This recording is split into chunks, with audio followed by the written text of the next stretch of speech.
Hello friend, welcome back to Simply a Breeze. My name is Brie if you are new here, and let's go ahead and get a May garden tour in now that it is almost June. But I wanted to get this done because the garden is about to change. It is about to change dramatically. As you can tell, I still have a whole bunch of seedlings here on our front porch. I am in zone 5B and our last frost date is generally May 13th. However, I like to wait until the beginning of June for my pepper plants and my tomato plants, especially to make sure that those cool night temperatures are no longer dropping below 45 degrees. That can most definitely stunt your pepper plants. If you did not know, I recently learned that this year. I didn't realize it couldn't go quite that low. I thought as well as it stayed above 40, we were fine. So a quick tip here at the beginning of this video. But I want to show you what the garden is looking like with our cool weather crops and all of the seedlings before we get them into the ground. I'm also going to show you a couple of failures. I'm a little upset. If you know what I did wrong, I would love to hear about it in the comments, please, because I would like to learn. I'm always trying to learn here. Because I don't know everything. I am self-taught, self-ambitious. Me and my mom bounce ideas off of each other. Me and my father-in-law bounce ideas off of each other. And so that's how I learn. And then there's YouTube, and you all have helped me and made some really helpful suggestions, and that is why I'm here. So let me go ahead and show you what we have behind me. So these are all of our pepper plants back behind me. They are definitely itching to get out of these tiny little pots. These are perfect pots. They're definitely starting to like get some root boundness a little bit. Nothing crazy, but they're getting there. So I would very much like to get them up potted at some point this coming week, and I will take you along with me as we do that. I've also got herbs. My oregano looks fabulous. I don't think I've had oregano look this fabulous ever, so I'm really hoping this year's my year. And then my thyme also looks really, really happy. So again, fingers crossed, we're hoping. And lastly, this spearmint. Okay, I'm not putting this in my landscape. I am not putting it in my garden beds. I'm gonna put it in a decent sized pot to keep it from spreading like a weed, because it will. But this spearmint looks fabulous. And then I have another spearmint and I have another oregano. Our cosmos in the back over here, let me take you in. These cosmos are starting to get flowers. I don't know if you can see the little buds. This one has two. This one's got one coming. This one has two. And it's this particular variety. I haven't grown this particular variety before, but I have grown this particular variety, and this is like the candy stripe. Really pretty. I'm excited to see how these ones turn out. I think these are solid color cosmos, so I'm really excited about that. But everything definitely needs to get into the ground. So, yep. Look at how beautiful and glorious this Cosmo plant is. And if you can tell, you see the roots, they're slowly starting to come out of the bottom. It's high time. I needed to make sure the weather was good. Also, it has been raining like crazy here. Absolutely crazy, which has been great for all of our cool weather crops. I have had seeds germinate that I didn't think were going to germinate simply because of all this rain, which is fantastic. We're going to get a bit of a dry spell, and then we're going to get more rain, which is fabulous because I want to plant beans, and that's going to save me on watering. Beans are going to need to stay very hydrated in order to germinate, so that'll save us. Next, I have our marigolds. The marigolds are looking absolutely fantastic. These are gazania flowers, and these are calendula, I believe. Our Genevieve basil looks amazing. Our purple basil looks really good. Our lemon basil is also looking fantastic. That's more calendula. And then this is all straw flower. I don't know where I'm going to put all of the flowers for this year, but I am super excited to have the option to plant them. Next up on our garden tour is our beets. I tried growing beets our first year and they did decent. However, the year after that, none of them germinated, and so we didn't have any. This year, they're looking really healthy, so I'm really hoping they last far longer, or I'm really hoping they mature and we can actually get a beet harvest this year. We did not get one last year, and I would really like to have beets. Our peas look gorgeous. Just look at them. And then I had a volunteer nasturtium, which I'm super excited about. And I had another volunteer nasturtium. He doesn't look as happy. I don't know why that is, but hopefully he lives. But the peas, man. The peas are crushing. We have dill. The dill over here is looking fantastic. Very happy, very overcrowded, but still very happy. I'm wondering if I should chop some of this off to produce more bushing. But this is kohlrabi, parsley, and more dill. Some of my tomatoes ended up catching this weird, I forgot what it was called. I looked it up, but it's got like these spots. This one's not bad. This one's not bad either. Let me go here. We'll keep looking. But these are looking really healthy. So I think this is where these tomatoes are going to go. The kale I got from my neighbor, and it looks fantastic. So I didn't have to start any kale. And these are some other tomatoes that I have. Here, this is a great example. I don't know if you can tell. There you go. I don't know if you can tell these spots. Some of my tomatoes have ended up with these spots, and I don't know why. If you can tell me what these are and if I can prevent this from getting worse. I did trim up several leaves on this tomato plant. As you can see, stuff is growing. When I plant them, if you didn't know, when you plant tomatoes, you can actually plant them all along their stem, and they will shoot out roots. Those tiny little hairs that tomatoes have turn into roots if you plant them, like those guys right there. So I'm gonna plant it, but I need to make sure that I don't keep spreading whatever this is. But the rest of the tomatoes, this mostly afflicted my cherry tomatoes, which is really interesting because I've only seen this on my cherry tomatoes, so I don't know if that means anything. But most of my other tomatoes, like I've got an Amish paste over there, I've got 2 Amish paste, and neither one of them seem to have it. Like that fox cherry tomato seems to have it. So I just don't know. That's very weird. Our cilantro over there is looking fabulous, which is super, super exciting. We've got cucumbers that are started. That is a green zucchini. Those are more straw flowers. That is a peppermint plant. And then my zinnias. So I don't know if my zinnias are getting too much nutrients or not, but some of them look really, really sad. And I don't know what I did. They've been getting lots of rain. I don't know if they're getting too much nutrients or if it's too much water. I'm not sure. But then some of them are thriving. Some of them have overcome whatever that is. I don't know if these are going to overcome. I'm really, really got my fingers crossed that they do. But only time will tell. Here's another dill plant as well.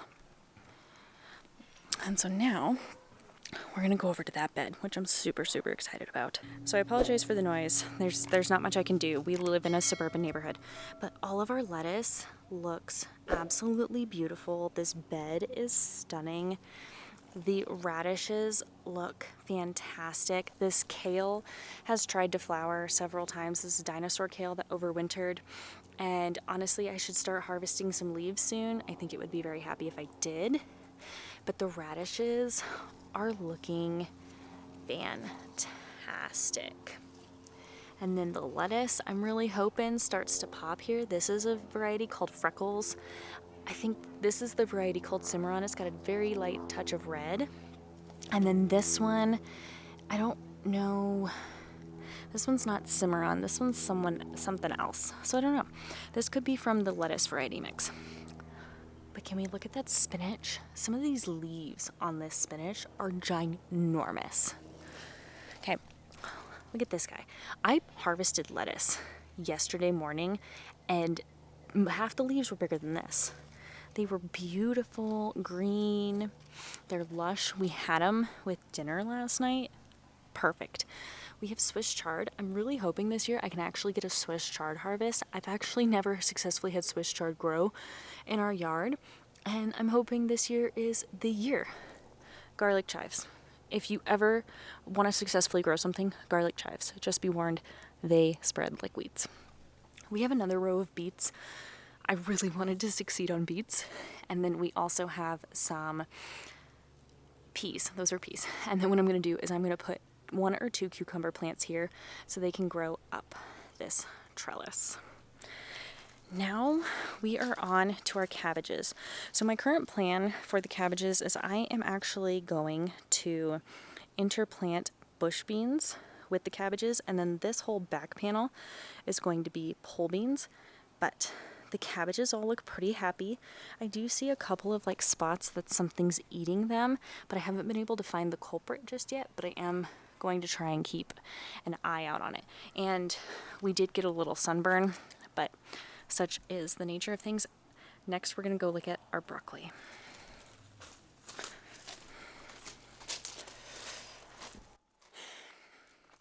So our broccoli, we'll get to him in a minute. Our broccoli is doing, I guess, okay. This one has tried putting off a shoot. It's put off a shoot there. That one hasn't done anything yet. Nothing. This one hasn't done anything yet. This one hasn't done anything yet.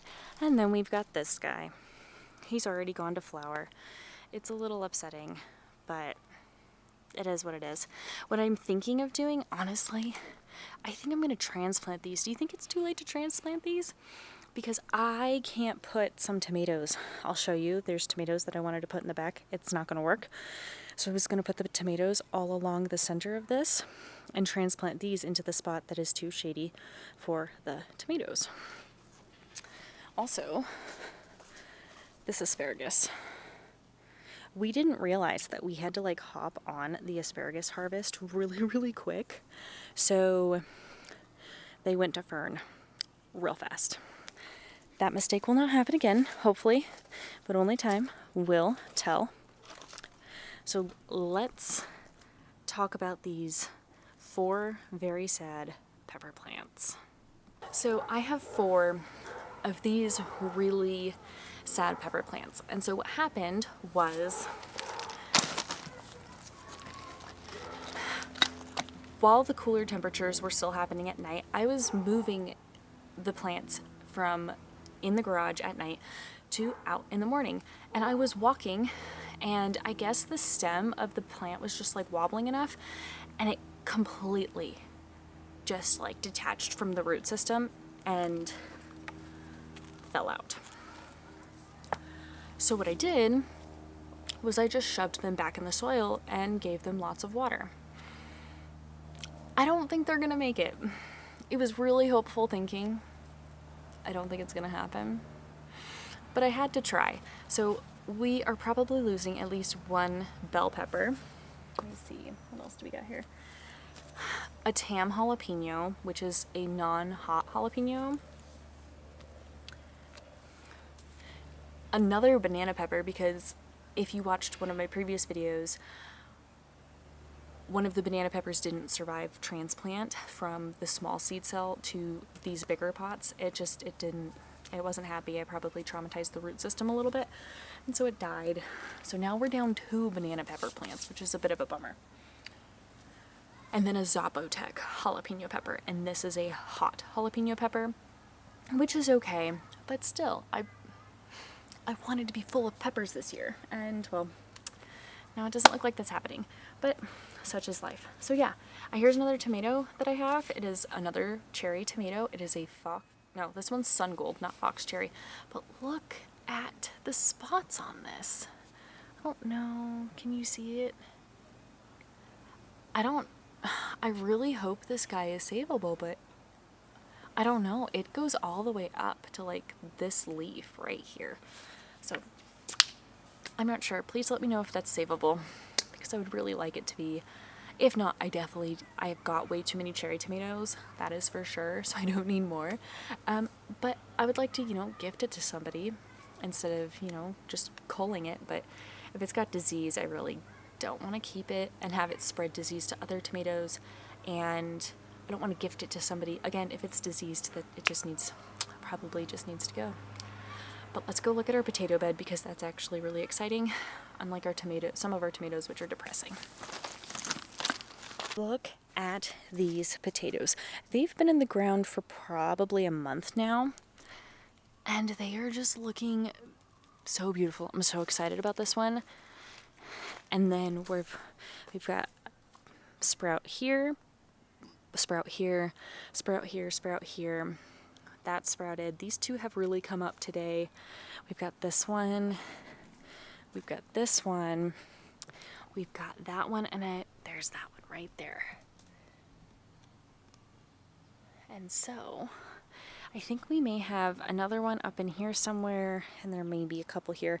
I was originally going to put pumpkins here, but I have more potatoes, and so now I'm trying to figure out if I put pumpkins here, if I fill in with more potatoes, or if I do the potatoes in a container. Let me know what your thoughts are. So now let's go to the back, and I'll show you the last 3 beds and what they're looking like right now, because they're not, ooh, wow, you are. Okay, so now we're in the backyard. I had to come up with like a really like funky on the fly hail system for this bed because I wanted to lay out my Roma tomatoes to one, see if I could get them to all fit in this bed. I can, but then I didn't want to move them because this is where they're going to be. So I then used the tomato cages as a support for the hail net. Here's our beautiful hail net. Let me go ahead and take this brick off and we will look at underneath. So these tomatoes don't seem to be suffering from blight. I have gone ahead and removed some of the lower leaves, but these look great. And we are going to go ahead and plant all of our Romas in this bed. They look really great, and so I'm really excited about that. I am going to need get some more tomato cages because this isn't enough, and I would like these Romas to stay supported, but really happy about that. I also just got a blueberry plant, which I'm super, super excited for. So we got another blueberry plant to go with my first blueberry plant, and hopefully we actually get blueberries this year. Fingers crossed, but only time will tell.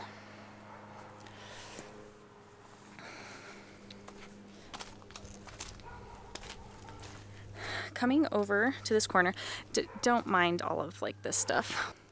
We need to restain the deck because it's looking pretty rough. So Reed already power washed it, but because we've been getting so much rain, we need to let this dry out before we can sand it and then put a stain on it, or a paint on it really. So that's why all of this is over here. But over here, this is echinacea. I put echinacea in a pot this year, and we'll see how it turns out. I'm really excited. It flowered last year. It was beautiful. I'm a little worried it may grow out of this, but only time will tell. We have more garlic chives. Honestly, I didn't need 2 bunches of garlic chives, and I think I'm gonna cull the ones that are in our garden bed, so that way it can actually be used for non-perennial things, because we don't need that much. Here is some Rebecca. My neighbor gave this to me, and it is a beautiful yellow flower. It's like a mini sunflower is the best way to describe it. It's gorgeous. And then back here, so these are our San Marzanos, and originally this is where I wanted to put them. However, that's originally where I wanted to put them. However, this tree filled out, and these branches right here, I don't know if you can see them. These branches right here really block the sun, and that kind of loses sun by about midday, and the tomatoes are going to need a little more sun than that. And so this is why I was thinking of moving the San Marzanos to where the broccoli is, and moving the broccoli here, and maybe putting like more peas back here. Again, let me know your thoughts because I'm really curious. I just definitely know the tomatoes are just not going to thrive here with this maple. And lastly is this bed. Currently there is nothing in it. However, I do fully intend to fill this bad boy up with pole beans. I will trim some of my neighbor's trees. She's totally fine with it. She knows that if it crosses our line, we'll cut it. We have a really good relationship, but this is going to be filled. This is going to be filled with beans, and then the front I'll probably put like kohlrabi and other stuff. And then with all of that, we're going to intermix all of our flowers. So one way or another, we will get our flowers into the garden beds. I have a ton of extra pots, so we can always put them in pots. We also went garage sailing with my in-laws this past week. Let me go show you the pots that we got. garage sailing because I'm super excited. It's going to help us out a lot. So we went to a whole house sale. These people were moving and they had been collecting things for years. And so I got 8 of these really tiny clay pots and I'm super, super excited about that. I got 4 of these medium size colored pots. I may put the peppermint in one of these.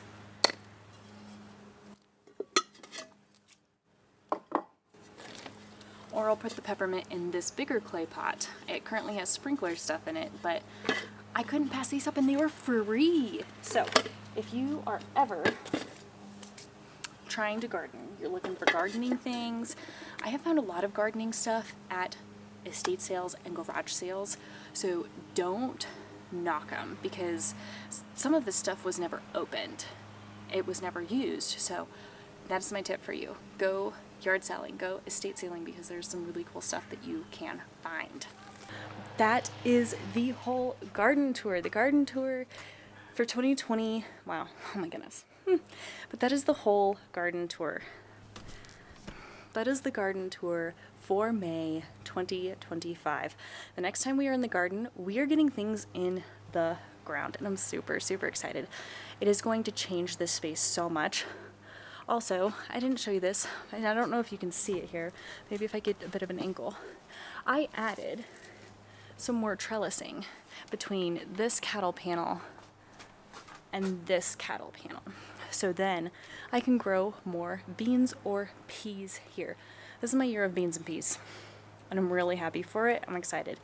So the next time we are in the garden, big changes are happening. But thank you for joining me. Thank you for being here. Thank you for watching. I really appreciate it. If you're interested in any of my other videos on how I started my seeds, on what I started this year, I will pop that video here.